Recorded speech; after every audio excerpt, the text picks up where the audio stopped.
നമ്മൾ എന്ത് ജോലിയിലാണ് എങ്കിലും നമുക്ക് രണ്ട് ഓപ്ഷനാണുള്ളത്. ഒന്നുമില്ലെങ്കിൽ നമ്മൾ ഇഷ്ടപ്പെടുന്ന കാര്യം ചെയ്യുക, അല്ലെങ്കിൽ ചെയ്യുന്ന കാര്യം ഇഷ്ടപ്പെടുക. ഇത് രണ്ടും ഇല്ലെങ്കിൽ നമ്മൾ ബാലൻസ് തെറ്റും. ഇന്ന് മീഡിയ സ്കൂളിലോട്ട് എനിക്കൊരു കോൾ വന്നിട്ടുണ്ടായിരുന്നു. ഒരു എൻക്വയറിയാണ്. ഈ അപ്പുറത്തെ സൈഡിലുള്ള ആൾ ഏകദേശം അക്കൗണ്ടിങ് ഫീൽഡിൽ 10-12 വർഷമായിട്ട് വർക്ക് ചെയ്തുകൊണ്ടിരിക്കുന്ന ആളാണ്.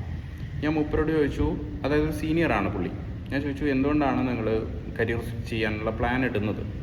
മൂപ്പർ എന്നോട് 2 കാര്യങ്ങളാണ് പറഞ്ഞത്. അത് ഞാൻ നേരത്തെ പറഞ്ഞതുമായിട്ട് ബന്ധമുണ്ട്. ഒന്നാമത്തെ കാര്യം എന്ന് പറഞ്ഞു കഴിഞ്ഞാൽ, മൂപ്പർക്ക് ചെറുപ്പത്തിൽ ഇങ്ങനത്തെ ഒരു ഫീൽഡുമായിട്ടാണ് താല്പര്യം ഉണ്ടായിരുന്നത്.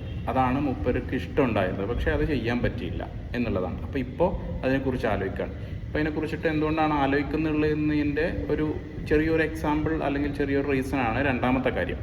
രണ്ടാമത്തെ കാര്യം മൂപ്പർ പറഞ്ഞത്, അക്കൗണ്ടിങ് ഫീൽഡ് എന്ന് പറയുമ്പം അതിൽ മൂപ്പരുടെ ഒരു പെർസ്പെക്റ്റീവാണ് തോന്നുന്നു. നിങ്ങളിത് കാണുന്ന ആളുകൾക്ക് വേറെ ഉണ്ടെങ്കിൽ നിങ്ങളത് അറിയിക്കുക. അക്കൗണ്ടിങ് ഫീൽഡിൻ്റെ കേസിൽ ഗ്രോത്ത് ഇല്ല എന്നാണ് മൂപ്പർ പറഞ്ഞത്. കാര്യം ഒപ്പം തന്നെ സാലറി ഹൈക്ക് പോലെയുള്ള കാര്യങ്ങളൊന്നും കിട്ടുന്നില്ല. ചെറിയ സാലറിയിൽ ജോലി ചെയ്യേണ്ട സാഹചര്യമാണ്.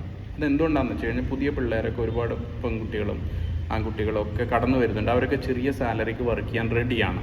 കാരണം അക്കൗണ്ടിങ് മേഖലയിൽ നമുക്ക് കാര്യമായിട്ടൊന്നും കോൺട്രിബ്യൂട്ട് ചെയ്യാനില്ലാത്തൊരു മേഖലയാണ്. അതായത് ഒരു ക്രിയേറ്റീവ് എഡ്ജ് എടുത്ത് ചെയ്യാൻ ഇല്ലാത്ത ജോലിയൊക്കെയാണെന്നാണ് മൂപ്പരുടെ പെർസ്പെക്റ്റീവ്. എനിക്ക് ആ ഒരു ജോലി എങ്ങനെയാണെന്ന് കൃത്യമായി അറിയാത്തതുകൊണ്ട് അതിനെക്കുറിച്ച് പറയാൻ ഞാൻ ആളല്ല. അപ്പോൾ ഈ 2 റീസണാണ് മൂപ്പർ പറഞ്ഞിട്ടുണ്ടായിരുന്നത്.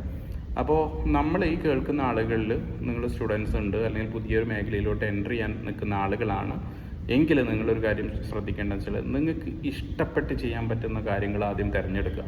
എന്നിട്ട് അതിൽ നിങ്ങളെ കരിയർ ബിൽഡ് ചെയ്യുക. ഒപ്പം തന്നെ നിങ്ങൾ അതിലായിരിക്കണം നിങ്ങളുടെ ജോലിയും കാര്യങ്ങളൊക്കെ നിങ്ങൾ സെറ്റപ്പ് ചെയ്യേണ്ടത്. അതല്ലെങ്കിൽ ഇതേപോലെയുള്ള ഒരു റീഗ്രെറ്റ് നമുക്കൊരു പോയിന്റിൽ വന്നു കഴിഞ്ഞാൽ പിന്നെ നമ്മൾ ചെയ്യുന്നതിൽ നമുക്ക് ഫോക്കസ് കിട്ടില്ല. അപ്പോൾ നമ്മൾ ചെയ്യുന്നതിൽ ഫോക്കസ് കിട്ടിയിട്ടില്ലെങ്കിൽ നമുക്കതിൽ ഗ്രോത്ത് ഉണ്ടാവില്ല. ഗ്രോത്ത് ഇല്ലെങ്കിൽ എന്താ സംഭവിക്കുക എന്ന് വെച്ച് കഴിഞ്ഞാൽ നമുക്ക് മടുക്കും. അപ്പോൾ ഇത്രയും കാര്യങ്ങൾ എല്ലാവരും ശ്രദ്ധിക്കുക. നിങ്ങളുടെ അഭിപ്രായം ഇതുമായി ബന്ധപ്പെട്ടിട്ട് എന്താണെന്നുള്ളത് കമൻറ്റിൽ നിങ്ങൾ രേഖപ്പെടുത്തുകയും ചെയ്യുക. Thank you so much.